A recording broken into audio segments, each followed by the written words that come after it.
Tout commence avec Qian, un étudiant qui se prépare à aller travailler dans un bureau et qui arrive quelques secondes avant l'heure de début. Il s'installe ensuite dans son bureau pour faire un jeu de rôle, du moins jusqu'à l'arrivée de son supérieur. La journée s'écoule jusqu'à l'heure de début, mais c'est à ce moment-là que le superviseur demande le formulaire pour le lendemain, de sorte que Qian doit rester quelques heures de plus pour travailler. Un message lui indique que le système de la chance l'a choisi, mais à ce moment-là, son téléphone tombe dans la poubelle. Il essaie de le ramasser, mais se rend compte qu'il a accidentellement saisi le lien contenu dans le message. Il découvre alors que le système de la chance a été activé.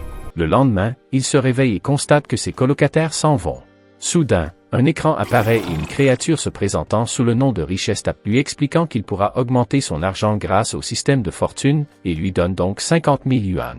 Comme prévu, Qian devient fou d'excitation et décide d'utiliser cet argent pour créer un jeu vidéo. À ce moment-là, son ami Yang entre dans la pièce, et Qian en profite pour lui demander s'il est possible de créer un jeu en 15 jours, ce à quoi son ami répond par l'affirmative. Tout excité, Qian se rend à la bibliothèque jusqu'au soir, et finit par créer un jeu qu'il dit être nul, mais qu'il met en vente pour seulement 1 yuan, en espérant qu'un imbécile l'achètera. Mais le soir venu, personne ne l'achète. C'est alors que ses colocataires arrivent et, après avoir mangé, commencent à jouer à un jeu de rôle sur ordinateur. Au même moment, ailleurs, un garçon fait la même chose. Cependant, ce garçon grassouillet essaie les jeux les plus trash, même s'il avoue n'avoir rien trouvé d'intéressant jusqu'à présent. Il finit par tomber sur le terrible jeu vidéo de Qian, qui figure parmi les jeux ayant reçu 0 avis. Le gros garçon y joue, mais perd à plusieurs reprises jusqu'à ce qu'il parvienne enfin à le maîtriser et passe plus de 8 heures à jouer, mais finit par conclure que c'est un désastre complet. À l'école, Qian entend ses camarades de classe parler de son jeu. À la maison, il découvre que son jeu a été téléchargé des milliers de fois et qu'il est devenu viral. Cependant, Qian se sent coupable de la popularité d'un produit de si piètre qualité. Pendant ce temps, une dirigeante discute avec son assistante de l'achat d'entreprises de jeux vidéo, ce qui les amène à parler du jeu de Qian, très populaire ces derniers temps. Plus tard, Qian reçoit des fonds pour sa société de jeux vidéo, soit 70 000 yuan, mais en raison du taux de conversion, il n'a reçu que 700 yuan.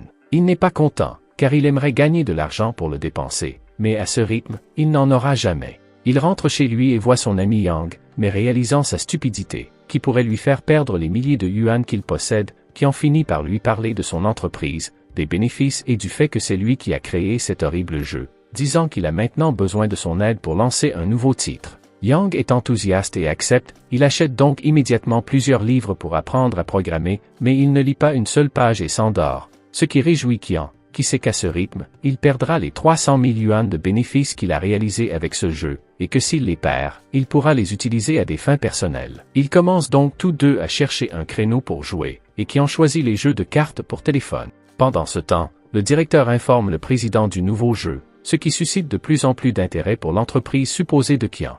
Pendant ce temps, le personnage principal se réjouit que le développement aille si mal, affirmant qu'il pourra bientôt obtenir ses 300 000 yuan, et décide de chercher un artiste novice pour faire les illustrations du jeu, afin que personne ne veuille y jouer, et de gagner de l'argent sur les pertes des investisseurs.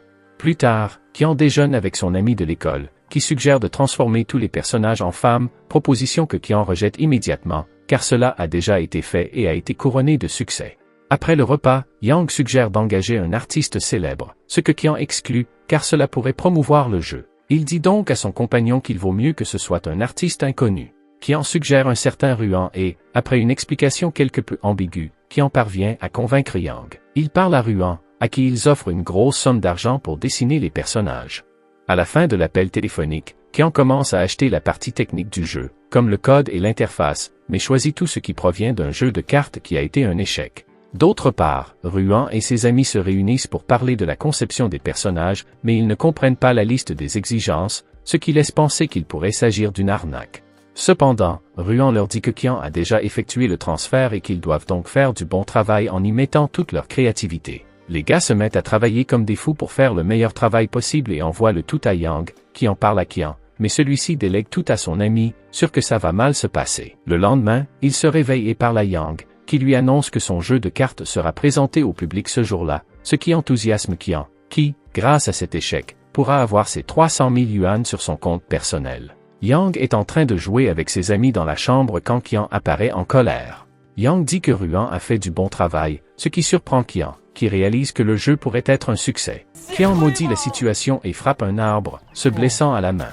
Tandis que Yang s'éloigne, confus, Qian espère que la volatilité du marché des jeux vidéo le sauvera et fera de son jeu, désormais bon, un échec. Yang lit alors les critiques et se rend compte qu'elles sont toutes négatives, ce qui l'agace et il s'apprête à répondre, mais Qian l'arrête, insinuant que quelqu'un a payé pour ses critiques, pensant manifestement toujours que cela contribuera à faire du jeu un flop. Pendant ce temps, Ruan et ses amis se renseignent sur le jeu et découvrent qu'il provient du même studio que ce jeu vidéo de course désastreux.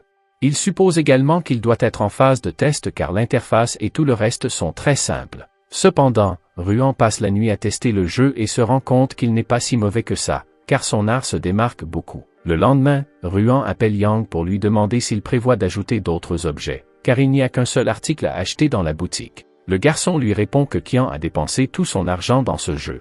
Ruan est alors ému, car il pense que Qian est un développeur bienveillant à l'égard des utilisateurs et qu'il ne cherche pas à générer du profit, mais de la loyauté. Le lendemain, Qian apprend par Yang que le titre a été téléchargé plus de 10 000 fois en une seule nuit, ce qui effraie naturellement Qian, qui cherche le coupable. Nous assistons à un retour en arrière dans lequel nous voyons que Ruan a demandé de l'aide à certains artistes de l'industrie, ce qui a déclenché les nombreux téléchargements. Qian se met évidemment en colère, mais utilise des mots que le dessinateur finit par mal interpréter, pensant qu'il veut le remercier. Au même moment, dans un immeuble luxueux, une femme découvre le jeu de cartes du personnage principal et décide de racheter l'entreprise de Qian. Qian se rend ensuite dans les toilettes de l'école pour appeler la boutique virtuelle qui vend son jeu et leur demander de l'annuler. Mais Richest apparaît à ce moment-là et dit à Qian que c'est contraire au règlement. Richest annonce ensuite que les bénéfices de l'entreprise de Qian s'élèvent à plus de 500 000 yuan, ce qui correspond à 90 yuan sur le compte personnel du garçon. Cependant, Richest lui donne un peu d'espoir en lui disant qu'il n'ajoutera plus d'argent, de sorte que le protagoniste suppose qu'il pourra le perdre. De son côté, le directeur envoie son assistant négocier l'achat de l'entreprise de Qian. On lui propose 50 millions de yuan, mais comme il est contraire aux règles du système de vendre l'entreprise, Qian décide de refuser. Cependant, l'homme l'informe qu'ils veulent investir dans l'entreprise.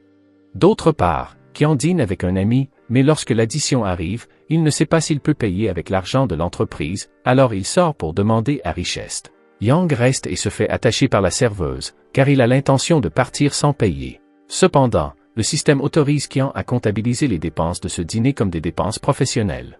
Il en profite donc pour voir s'il peut le faire pour ses dépenses personnelles également, mais Richest lui explique que c'est contraire aux règles.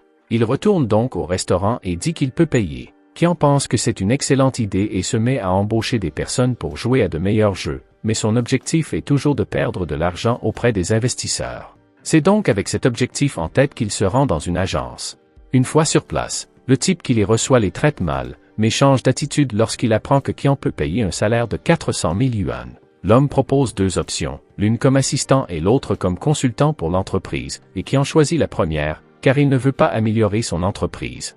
L'homme lui montre une femme nommée Xia Lu, que Qian décide d'engager lorsqu'il découvre qu'elle n'est généralement pas impliquée dans les décisions de l'entreprise.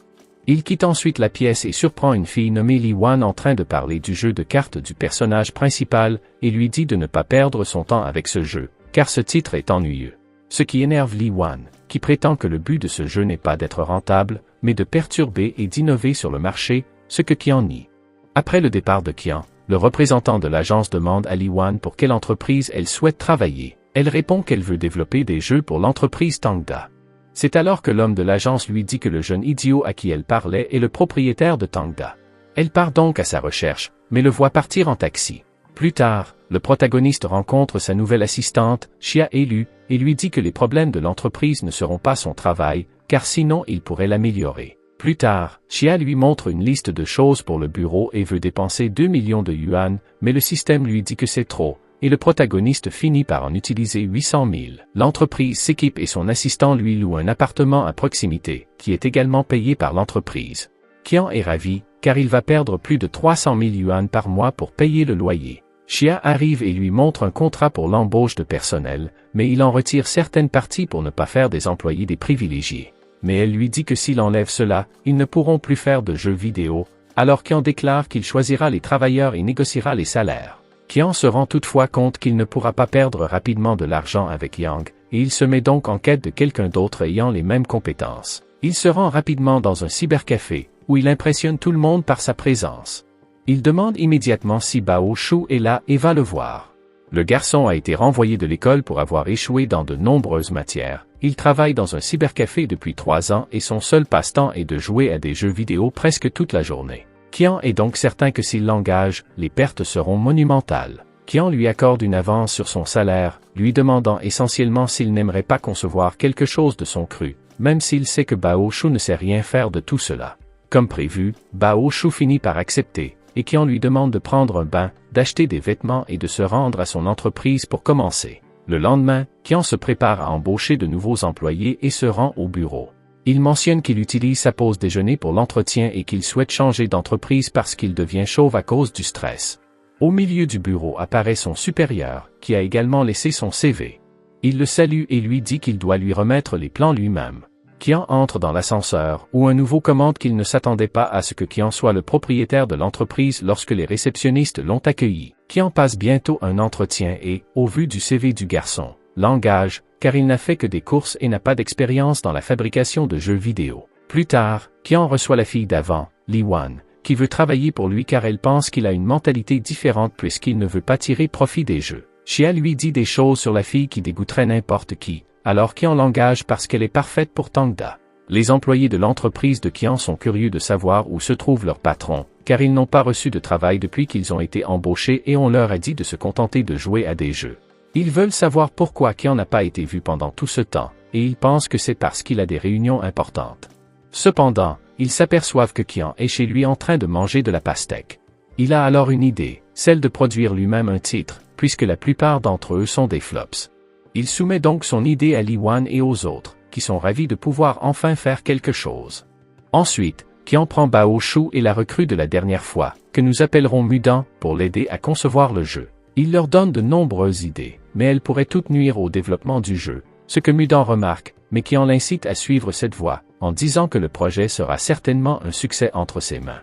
Il leur attribue ensuite des rôles. Mudan sera chargé de concevoir le projet et Bao Shu de le réviser. L'après-midi, Kian joue avec les chaises de la réunion, mais se rend compte qu'il est temps de partir et dit au revoir à Bao Shu, qui reste pour jouer. Cependant, Mudan apparaît et révèle qu'il s'est caché pour faire des heures supplémentaires, ce qui est interdit dans l'entreprise, mais le garçon veut quand même les faire pour que le projet soit un succès. Ils réfléchissent à ce qu'ils pourraient ajouter au jeu, comme des armes secrètes, des défis mentaux et des cadeaux secrets, et passent toute la nuit jusqu'à ce qu'ils aient terminé la base principale du jeu. Au matin, Yang arrive et leur reproche d'avoir fait des heures supplémentaires en cachette.